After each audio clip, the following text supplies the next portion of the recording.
ولكن انا تنشوف مثلا تنحيي الملك ديالنا وتنحيي وزير العدل اللي تكلم انه هناك ملحدين في المغرب وانهم عندهم الحقوق ديالهم، تكلم على تشريعات بزاف اللي غادي تبدل في القانون المغربي، وامور عديده بحال مثلا زواج الصغيره اللي تحيد وغادي مثلا غادي يداروا فيه قوانين جديد في المدونه الاسره الجديده، بزاف ديال الامور مثلا بحال العلاقه الرضائيه، بحال الاجهاض، امور عديده بلات كتبدل في المغرب.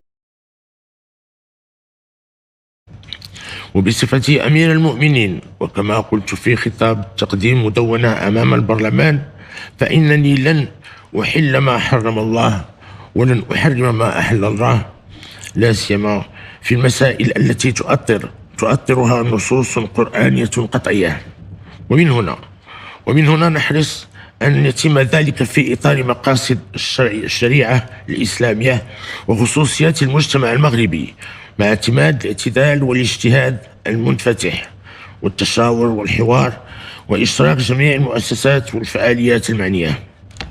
وفي نفس الإطار ندعو للعمل على تعميم محاكم الأسرة في كل المناطق وتمكينها من الموارد البشرية المؤهلة ومن الوسائل المادية الكفيلة بأداء مهامها على الوجه المطلوب. وعلى الجميع أن يفهم أن تمكين المرأة من حقوقها لا يعني أنه سيكون على حساب الرجل، ولا يعني كذلك أنه سيكون على حساب المرأة. ذلك أن تقدم المغرب يبقى رهينا بمكانة المرأة وبمشاركتها الفاعلة في مختلف مجالات التنمية.